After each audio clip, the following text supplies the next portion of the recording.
சமைக்கும் போது ஒரு லவ்வோட சமைக்கணும்டா. அதான் பாதி ருசியே. வெங்காயம் நறுக்கும் போது கூட ரசிச்சு நறுக்கணும், லவ்வோட.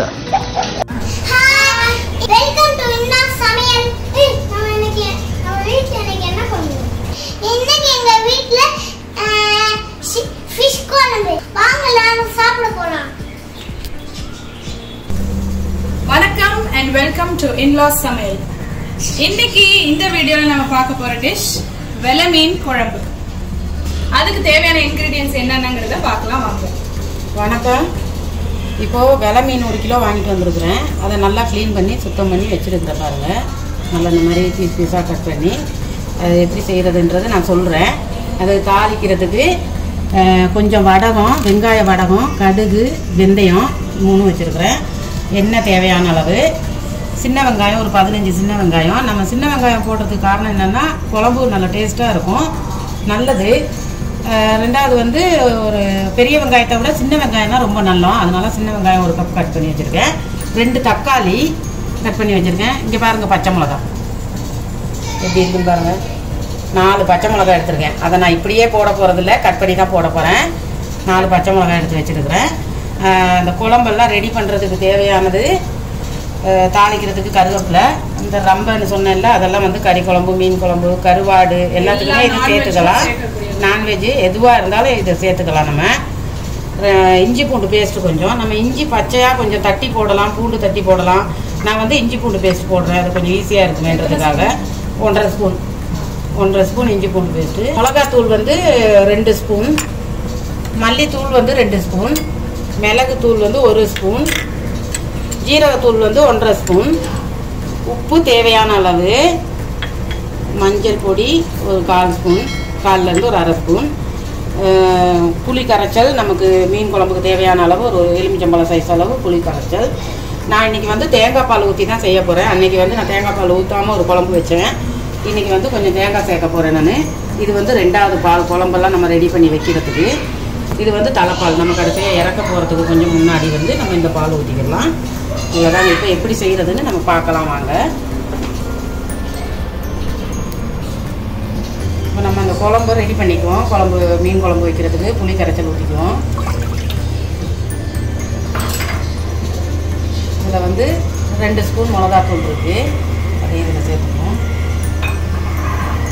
2 ஸ்பூன் மல்லித்தூள், அதையும் சேர்த்துக்குவோம். 1 ஸ்பூன் மிளகுத்தூள்,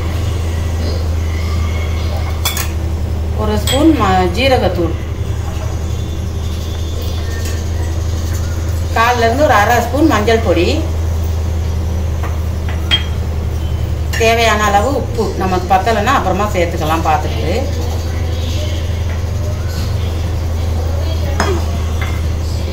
இஞ்சி பூண்டு பேஸ்ட்டும் அதிலே சேர்த்துக்குவோம்.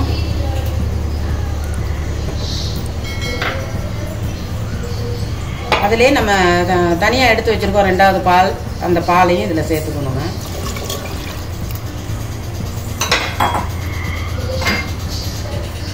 இப்போ வந்து இந்த மீன் பீஸுகளை இதில் சேர்த்துக்குவோம்.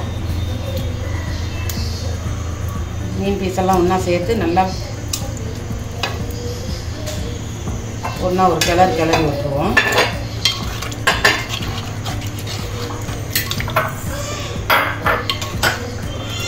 இப்போ பாருங்கள் ரெடி ஆயிடுச்சு. அதிலே இப்போ நான் காமிச்ச இந்த 4 பச்சை மிளகாயை இப்படி ஒரு 3 பீஸாக உடச்சி போட்டுக்கிடுவோம். கீரி போட முடியாது, ரொம்ப பெருசாக இருக்குது. குழம்பு தாளிக்க ஆரம்பிக்கிறதுக்கு முன்னாடி இதெல்லாம் தனியாக கூட்டி எடுத்துடணும் இல்லையா? ஆமாம், குழம்பு தாளிக்கிறதுக்கு முன்னாடி நம்ம இதெல்லாம் ஃபுல்லாக கூட்டி எடுத்துக்கிட்டோம்னா தான் ஈஸியாக இருக்கும். இப்போ நம்ம குழம்பு தாளிக்கிறதுக்கு ரெடி பண்ணிக்கலாம். இப்போ நம்ம மண்சட்டியில் தான் மீன் குழம்பு செய்ய போகிறோம். எண்ணெய் சேர்த்துக்குவோம். தேவையான அளவு எண்ணெய், நமக்கு எவ்வளோ எண்ணெய் தேவையோ, எண்ணெய் எவ்வளோக்கு எவ்வளோ சேர்க்குறோமோ அவ்வளோக்கு எவ்வளோ குழம்பு நல்லாயிருக்கும். எண்ணெய் நல்லா காய்ஞ்சிருச்சு. இப்போ வந்து இதில் வெங்காயம், வடகம், கடுகு, வெந்தயம் இதையும் சேர்த்துக்குவோம். ஊற்றிட்டு பாருங்கள் ஊற்றிட்டு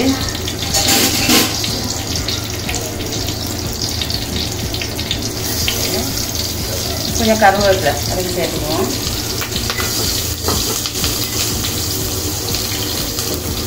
ரொம்ப சேர்த்துக்குவோம். மண் சட்டி வந்து நல்லா சூடாகும். அப்போ தான் எண்ணெயெல்லாம் டக்குனு சீக்கிரமாக காயும். இப்போ நம்ம அரைஞ்சி வச்சிருக்கிற சின்ன வெங்காயம் அதையும் சேர்த்துக்குவோம்.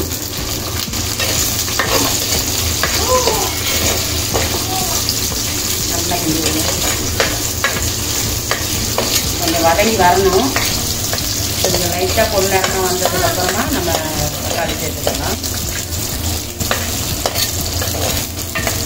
நம்மளுக்கு இந்த மீன் குழம்புக்கு காரம் எவ்வளோ தேவையோ நம்ம அவ்வளோ சேர்த்துக்கலாம். கிண்டி விடுவோம். இந்த பாருங்க வெங்காயம் எல்லாம் நல்லா பொரிஞ்சிருச்சு.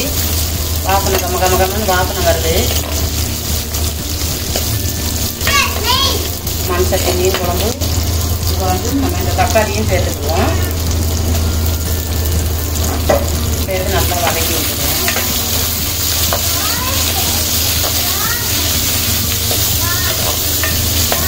இந்த வெலை மீனுங்கிறது வந்து எங்கள் வீட்டில் எல்லாருக்குமே ரொம்ப பிடிச்ச மீன். எங்கள் வீட்டில் அவர் சாப்பிட மாட்டார், நாங்கள் எல்லாருமே நல்லா சாப்பிடுவோம். மெயினாக எனக்கு ரொம்ப பிடிச்ச மீன் அது. அதனால தான் இன்றைக்கி வெலை மீன் வாங்கிட்டு வந்துருக்கேன். என் பேத்திக்கு வந்து இறால் வாங்கிட்டு வந்துருக்கேன். இங்கெல்லாம் வந்து இறாலுன்னு தான் சொல்லுவோம். நாங்கள் இறால் வாங்கிட்டு வந்துருக்கேன் அதுக்கு ஃப்ரை பண்ணுறதுக்கு. வெங்காயம் தக்காளி வதங்கி வந்துருக்கு. என் பேத்தி வந்து எட்டி பார்க்குது.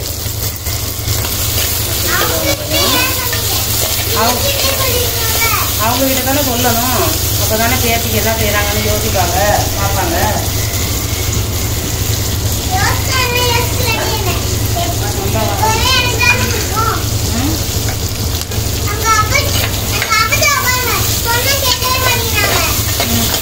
என்ன கேட்க மாட்டேங்கிறாங்க அப்பத்தா? சொன்னா என்னம்மா கேட்க மாட்டேங்கிறாங்க அப்பத்தா?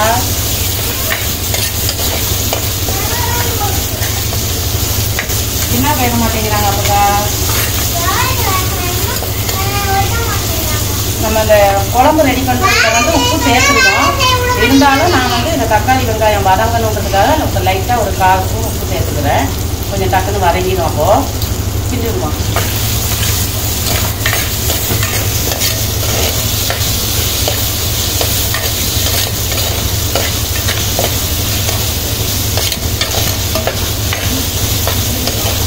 இப்போ இந்த வெங்காயம் தக்காளி நல்லா வதங்கிடுச்சு. நான் என்ன பண்ணுவேன், மிளகாத்தூளெல்லாம் அதில் சேர்த்துருக்கேன். இதுலேயும் கொஞ்சம் ஒரு 1/2 ஸ்பூன் மிளகாத்தூள் சேர்த்துக்கிறேன். சேர்த்துக்கிட்டா கலர் கொடுக்கும் நல்லா. ஒரு இது வந்து எண்ணெயில் சேர்த்தோம்னா நல்லா கலராக இருக்கும். அதுக்காக அதே மாதிரி மிளகாத்தூள் எண்ணெயில் ஃப்ரை ஆச்சுன்னா நல்ல சிகப்பு கலர் கொடுக்கும் குழம்பு. இப்போ மருமகளே நல்லா வதங்கிடுச்செல்லாம். இப்போ நம்ம ரெடி பண்ணி வச்சுருக்கிற குழம்பு இதில் ஊற்றிடலாம். இந்த மீனை வந்து நான் இன்னைக்கு எடுத்து வைக்கல, வெலை மீனுங்கிறதுனால. ஏன்னா அது நல்லா பெருசு பெருசாக இருக்குது. பீஸ் கட் பண்ணிடுது. இதில் அதிகமாக முள் இருக்காது. அவ்வளோ முள் இருக்காது, நடுமுள் மட்டும் தான். இப்போ நம்ம இந்த கூட்டி வச்சிருக்கிறோம்ல குழம்பு, அதை இதில் சேர்த்துக்கிறோம்.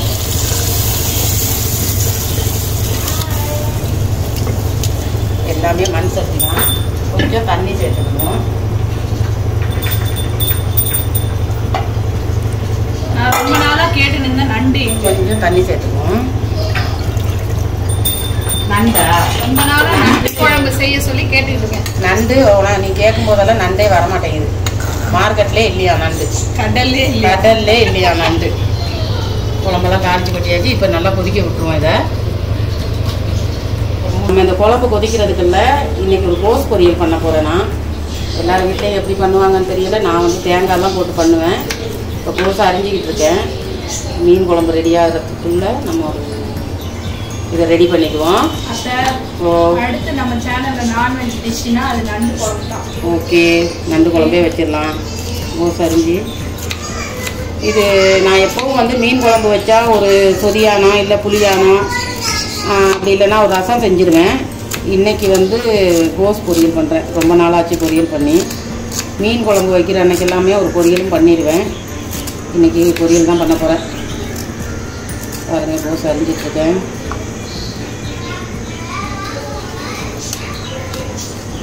என் பேத்தி கோஸ் பொரியல்னா பிடிக்கும் அவளுக்கு.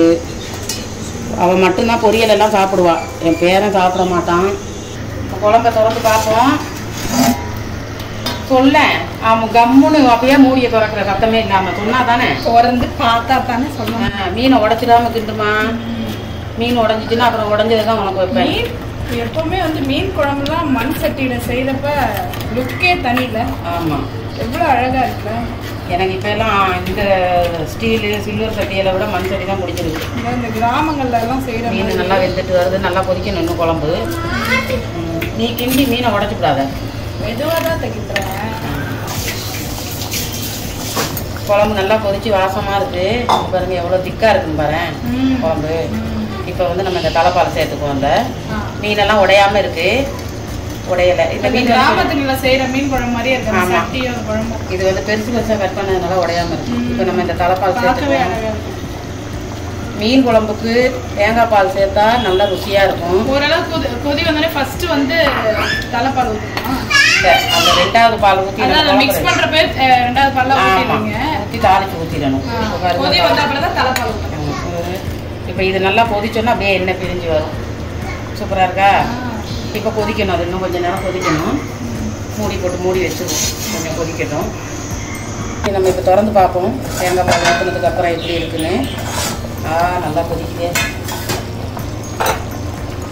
குழம்பு நல்லா கொதிக்குது.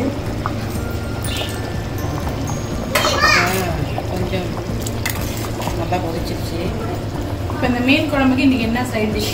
சைட் டிஷ் வந்து கோஸ் பொரியல். கோஸ் பொரியல் எப்பவும் எங்கள் வீட்டில் வந்து சிக்கன் குழம்பு மட்டன் குழம்புலாம் வச்சா சொதியான ரசம் எப்படி மஸ்டோ அந்த மாதிரி மீன் குழம்பு வச்சா கோஸ் பொரியல் கண்டிப்பாக செய்வாங்க. ஏன்னா மீன் குழம்புக்கு கோஸ் பொரியல் காம்பினேஷன் ரொம்ப சூப்பராக இருக்கும், எல்லாரும் விரும்பி சாப்பிடுவோம் வீட்டில். அதனால மீன் குழம்பு வச்சா கண்டிப்பாக சைட் டிஷ் கோஸ் பொரியல். நல்லா கொதிச்சிருச்சு. நம்ம இதை அடுப்பை ஆஃப் பண்ணிவிட்டு மல்லிக்கீரையை தூக்கிக்குவோம். மல்லித்தலை சட்டி சூட்டுக்கு இன்னும் கொதிச்சிக்கிட்டே இருக்காரு பெரியற மாதிரியே. ஓகேயா? சட்டி ஆஃப் ஆயாச்சா? ஆஃப் ஆயிடுச்சு. அதனால அந்த சட்டி சூடு இல்லையா, அது கொதிச்சிக்கிட்டே வந்து தெரியும். ஏன் அவ்வளோ கொடுக்கணும்னா சொல்றீங்க? நீ டேஸ்ட் பண்றியா? நீ வேலை செய்யறது இப்போ க்ளீன் பண்றதுக்குலாம் எதுவுமே பண்ண முடியாது. எல்லாத்தையுமே இந்த பவுல்ல சர்வ் பண்ணிடுவோம்.